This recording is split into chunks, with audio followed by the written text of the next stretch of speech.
Muy bien, ya hemos terminado con la explicación del botón por posición, concretamente este de aquí, donde definimos todas las disposiciones y tablas de armado de los elementos estructurales, concretamente columnas, tabiques, muros y ménsulas. Tabique, recordamos que es un muro de corte para el programa, vigas, losas casetonadas, unidireccionales, etc., incluido fundación.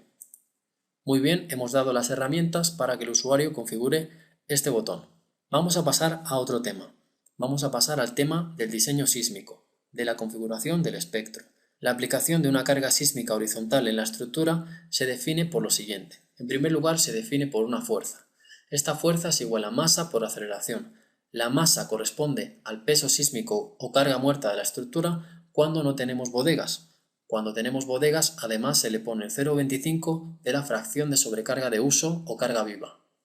La aceleración corresponde al tema del espectro, al tema del acelerograma. Concretamente, ese acelerograma se define por una serie de coeficientes de zona o ubicación y dependiendo de esos coeficientes se va a crear ese espectro. También tenemos los factores de respuesta y de regularidad en planta y en altura en elevación que van a dividir ese espectro porque en realidad la aplicación de esas cargas en el edificio se disipa y dependiendo del tipo de estructura tenemos factores de reducción de espectro de 8, 7, 6, etc., dependiendo de la tipología estructural, porque esta fuerza se va a disipar dentro de la estructura. Por lo tanto, el espectro que vamos a aplicar a nuestro modelo va a estar dividido por estos factores que nos dice la normativa en base a la capacidad de deformar de manera dúctil del edificio. Una vez hemos comentado esto, también decir que existen dos maneras de análisis. Existe el método dinámico y el método estático. Vamos a ver que el método dinámico es el que vamos a utilizar nosotros porque es el que tenemos que utilizar cuando tenemos un edificio en altura. El método dinámico está compuesto por muchas maneras de vibrar de la estructura, pero el método estático está compuesto solamente por dos maneras de deformarse de la estructura, concretamente en el sentido X y en el sentido Y. Pero cuando tenemos el método dinámico, existirán unos modos de vibración que tendremos que analizar y estar pendientes de ellos. También vamos a tener variables como por ejemplo el periodo, que nos definen el tiempo en el cual la estructura se demora en recuperar la posición original. Cuando un edificio entra en vibración mecánica sería el tiempo que tarda en generar un ciclo completo de esa oscilación. Por lo tanto, podemos decir que un periodo alto no nos ayuda porque significa que se está demorando mucho tiempo en recuperar esa posición original y eso nos perjudica. De hecho, la normativa nos dice que tenemos que reducir ese periodo, por ejemplo. También tenemos que analizar cómo deforma y que no se generen torsiones. Todo eso tendremos que hacerlo dentro del apartado del curso que se va a llamar Análisis y Diseño Estructural. También lo llamaremos Estructuración de Edificación. Realizada esta introducción, vamos a empezar con la configuración del programa que vamos a ver que es muy sencilla. Sencillamente vamos a hacer clic donde dice Conexión sísmica. Como vemos nos aparecen una serie de normativas que es donde el programa CIPE tiene distribución. Vamos a clicar en Ecuador y si aprendemos a definir el espectro en Ecuador, también lo aprenderemos para Brasil, Argentina, Bolivia, Colombia, etc. Porque todo se realiza de la misma manera. Vamos a explicar los conceptos, es decir, no nos vamos a centrar solamente en Ecuador, sino que vamos a explicar de manera conceptual cómo se debería de configurar un espectro y qué significa cada uno de esos parámetros y cómo nos afecta a luego el comportamiento sísmico de la estructura. Vamos a explicar Ecuador, repito, pero no nos olvidemos que es el concepto general para todo. Tenemos que explicar que teníamos la NEC 11 hasta abril de 2015. Los ingenieros que redactaron esta normativa se dieron cuenta que estaba sobredimensionando las estructuras, porque solamente tenía un factor de reducción hasta 7. En cambio, la normativa NEC SDS 2014 sí que tiene factores de reducción de sismo hasta 8. Por lo tanto, como estábamos explicando en la introducción, podremos reducir el espectro hasta el valor de 8. En cambio, con la NEC 11 solamente podemos reducir el espectro hasta el valor de 7. Tenemos que utilizar la NEC SDS 2014 para Ecuador en la actualidad. Tenemos que utilizar el método dinámico para este ejercicio, pero vamos a explicar un poco el estático. El estático se configura de la misma manera, pero como vemos nos desaparece todo el tema de los modos de vibración en la configuración. Si yo le doy dinámico, vemos que aquí sí que tenemos modos de vibración, pero aquí no tenemos modos de vibración. Lo que tenemos es una fuerza lateral equivalente. Es un método simplificado que aplica una fuerza. También la fuerza es igual a masa por la aceleración. Ahí es donde se aplica esa fuerza para simular ese sismo. De manera que estaremos utilizando un método simplificado. ¿Cuándo podemos utilizar el método estático? Pues el método estático lo podemos utilizar en casas que tengan una altura no superior a 2 pisos y unas luces de columna a columna de 5 metros como máximo. Si tenemos esa disposición de edificio, podremos utilizar el método estático. Pero vamos a utilizar el método dinámico, que tiene los modos de vibración, y aquí vemos modal espectral, y por lo tanto va a tener muchas maneras de deformar y va a ser un método de análisis mucho más completo que el estático. El estático podemos decir que es una simplificación del método dinámico. Definición del espectro. El espectro se define de una serie de componentes. Como hemos dicho, fuerza es igual a masa por aceleración y el espectro correspondría a esa aceleración. La masa ya la vamos a ver posteriormente dónde la aplicamos.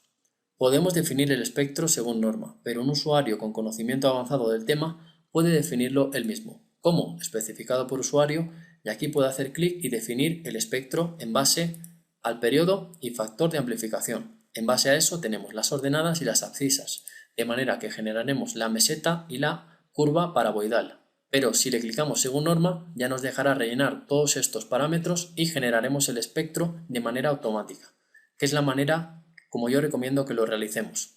Parámetros de cálculo. Fracción de sobrecarga de uso. Aquí nos está preguntando el programa qué fracción de sobrecarga de uso o carga viva vamos a considerar para el cálculo de la W, de la carga de peso sísmico. ¿Esa carga dónde estaba? Pues en la ecuación de fuerza igual a masa por aceleración se encuentra precisamente en la M, donde está la masa. Entonces, cuando le cargamos 0,25, estamos cargándole, además de la carga muerta, le estamos cargando el 0,25 de la carga viva. Por lo tanto, estaremos sobredimensionando la estructura, porque para este edificio, que van a ser de viviendas, no es de uso de bodegas, entonces no tenemos que ponerle el 0,25. Si tenemos uso de bodegas, ahí sí que tenemos que poner 0,25 porque lo dice la normativa. En este caso vamos a poner 0. Esto es muy importante. En base al sistema estructural utilizado, el programa nos pide que introduzcamos un coeficiente. Ese coeficiente va a reducir el espectro en compañía del coeficiente de regularidad en planta, coeficiente de regularidad en elevación, etc. De esa manera vamos a reducir ese espectro porque dependiendo de la tipología estructural nos va a absorber más sismo o menos la estructura. Se va a disipar dentro de esa estructura de manera dúctil. Por lo tanto, tenemos que colocar el factor de ductilidad o de reducción, también llamado de ductilidad. En sistemas duales vamos a ver si tenemos pórticos espaciales sismorresistentes de hormigón armado con vigas descolgadas y con muros estructurales de hormigón armado o con diagonales rigidizadoras, tendremos que ponerle de 8. Pero cuidado, que si tenemos también pórticos espaciales sismorresistentes de hormigón armado con vigas descolgadas, también nos permiten de 8 aunque no coloquemos diafragmas. Entonces, lo que significa que la mayoría de edificios que tengan vigas descolgadas van a tener el factor de 8. Una vez sabemos qué factor colocar, le ponemos factor de 8 arriba y abajo, en los dos sentidos. Coeficiente de regularidad en planta. Generalmente vamos a colocar 0,9, pero también hay valores inferiores dependiendo de si tenemos una planta tipo L, por ejemplo. Eso es muy malo porque va a generar torsión. Lo ideal es que tengamos una planta rectangular o una planta cuadrada. De esa manera, normalmente el factor va a ser de 0,9. Coeficiente de regularidad en elevación. Esto es lo mismo, pero, por ejemplo, si tenemos una columna que se ha movido de su eje, es decir, se ha desplazado y está apeada en una viga, ahí estaríamos hablando de que se ha roto esa regularidad en elevación y, por ejemplo, vamos a colocarle 0,9, pero esto tenemos que revisarlo de la normativa. Yo ya digo que para este diseño le podemos colocar 0,9. Geometría en altura es otro parámetro que tenemos que revisar directamente de la normativa de la NEC, concretamente el apartado de peligro sísmico. Estimación del periodo fundamental de la estructura.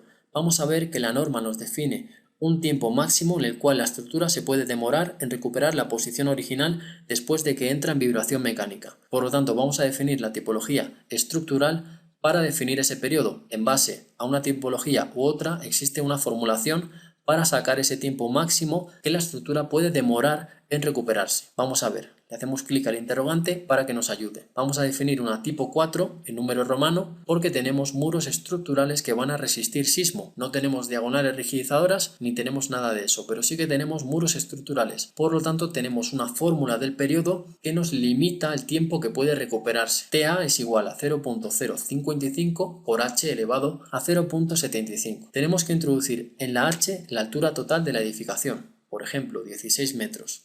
Lo colocamos, hacemos esta operación y nos va a salir el tiempo que la estructura puede tardar en recuperarse. Luego iremos a los modos de vibración para comparar ese valor. Si estamos dentro del valor significa que hemos calculado bien. Este valor tenemos que anotarlo en una libreta. Cuando vayamos a calcular y obtengamos los resultados, veremos si estamos cerca o lejos de cumplir la normativa del periodo. Pero luego vamos a explicarlo en los apartados posteriores del curso. Vamos a definir una tipología estructural tipo 4 y continuamos con la edición del espectro. Caracterización del emplazamiento. Vamos a ver que existen una serie de zonas sísmicas con más peligro que otras. Le hacemos clic a la bola del mundo y vamos a ubicar estas zonas. Como vemos, las zonas en rojo son las zonas de más peligro. Las zonas en colores amarillos y anaranjados son las zonas neutras. Y las zonas con menos peligro son las zonas de la Amazonía en color verde. Muy bien, visto esto, vamos a seleccionar la ciudad en la que estamos, la región sísmica. Concretamente vamos a hacer clic en la flecha. Le marcamos Quito Pichincha y le damos a aceptar. Automáticamente el programa me selecciona la zona sísmica y ya me queda marcado Sierra, que es la región donde estamos. Tipo de suelo. El tipo de suelo se determina en base a una máquina que emite una onda en el terreno y mide la velocidad de esta onda. En base a la velocidad de esta onda determinamos una serie de tipos de suelo. Tipo A, tipo B, tipo C, tipo D y tipo E. Tenemos que el suelo de Quito generalmente es tipo D o C, pero tenemos un problema porque esta máquina cuesta mucho dinero y solamente la tienen las entidades poderosas como las universidades o las entidades petroleras. Por lo tanto, este estudio de suelos generalmente lo tendremos que poner a ojo, porque no tendremos la maquinaria especializada para hacer ese estudio de suelo. Tendremos que colocarle tipo C o tipo D. Le vamos a colocar tipo D para este proyecto. Vemos que aparece la velocidad de la onda que está entre 360 metros por segundo y 180 metros por segundo. Estamos en perfiles de suelos tipo rígidos. También tenemos perfiles de suelos muy densos o roca blanda. También tenemos perfil de roca de rigidez media, perfil de roca competente. Y el suelo E es un suelo muy malo. Además, si tenemos suelo tipo E o F, que también existe en la realidad, tendremos que presentar un estudio geosísmico, pero eso es otro tema que podemos comentar en otros cursos. Pasamos a la importancia de la obra. Existen tres tipos de importancia. Tenemos edificaciones esenciales o peligrosas, donde pueden estar hospitales, clínicas, centros de salud, etc. Tenemos estructuras de ocupación especial, museos, iglesias, escuelas y centros de educación. Y tenemos otras estructuras, que es la que vamos a seleccionar. Todas las estructuras de edificación y otras que no clasifican dentro de las anteriores. Aquí podemos incluir las viviendas, por ejemplo. Vamos a hacer viviendas para este proyecto, por lo tanto le marcamos otras estructuras. ¿En qué influye el factor de importancia de la obra? Pues es un coeficiente que está en la zona del numerador de la ecuación, por lo tanto está multiplicando la ecuación de manera que cuanto mayor sea la importancia de la obra, mayor será ese coeficiente y por lo tanto nos saldrá un corte basal mayor y un sobredimensionado de esa estructura, que no significa que vaya a sobredimensionarse, sino que va a salir un cortante basal mayor y una fuerza sísmica mayor que nos va a obligar a dimensionar de una manera un poco más generosa los elementos estructurales. Número de modos de vibración que intervienen en el análisis. Tenemos según norma o automático.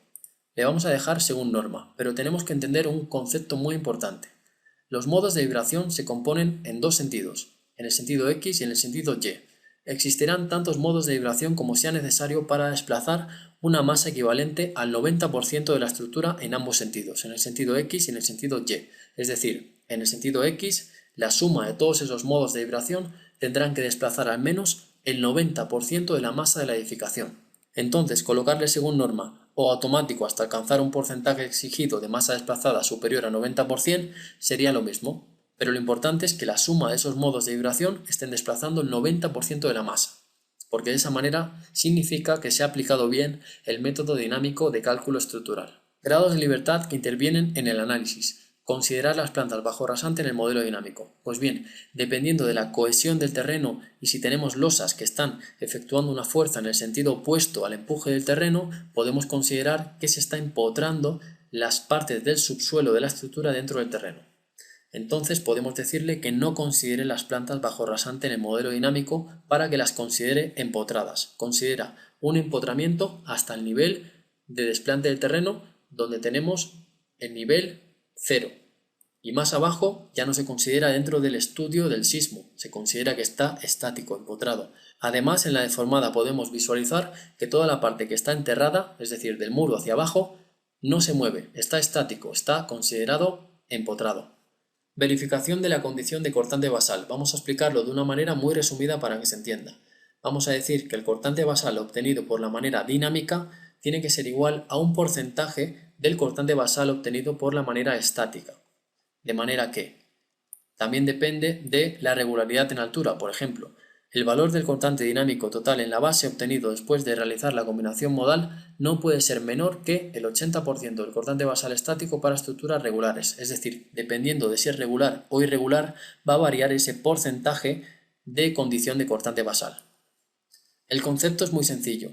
Nos dejan calcular por el método dinámico de cálculo estructural, pero nos obligan a que la condición de cortante basal sea correcta, es decir, que el cortante basal obtenido de la manera dinámica sea igual a un porcentaje del 80-85% del cortante basal obtenido por la manera estática. En el caso en el que tengamos que calcular con otro programa, seguramente tengamos que hacer la verificación de cortante basal a mano, es decir, obtenernos el cortante basal obtenido por la manera dinámica y luego por la manera estática, y comparar y ver si se corresponde a ese porcentaje de ese cortante basal estático. Si se corresponde, estamos cumpliendo la verificación de cortante basal. Y finalmente tenemos el espectro de cálculo. Finalmente hemos obtenido el espectro definitivo que nos va a calcular la aceleración dentro de esa fuerza igual a masa por aceleración. Por lo tanto tenemos la masa, que es la W, que es la carga muerta de la estructura, que va a ser multiplicada por este espectro y de esa manera vamos a obtener la fuerza final aplicada en la base de la edificación. Vamos a repetir los coeficientes que hemos introducido para este proyecto que vamos a realizar en este curso. Tenemos el método dinámico, según norma, fracción de sobrecarga de uso de 0, coeficiente de reducción 8, regularidad en planta 0,9, elevación 0,9, en altura regular. Tenemos un edificio tipo 4, la altura no hace falta que la pongamos a no ser que tengamos elementos por un tema de viento en la parte superior del edificio. Tenemos la caracterización del emplazamiento, que le hemos puesto Quito.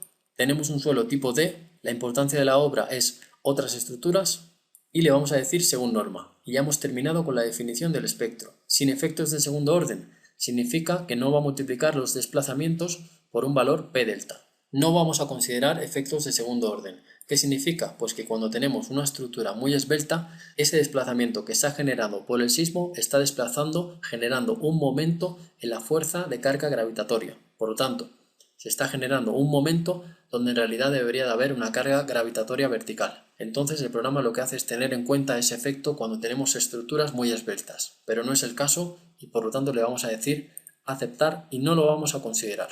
Finalmente terminamos dándole a aceptar y hemos considerado todo lo referente a la NEC. Aquí le vamos a poner ninguno y vamos a explicar posteriormente en siguientes vídeos en qué consiste el criterio de armado por ductilidad.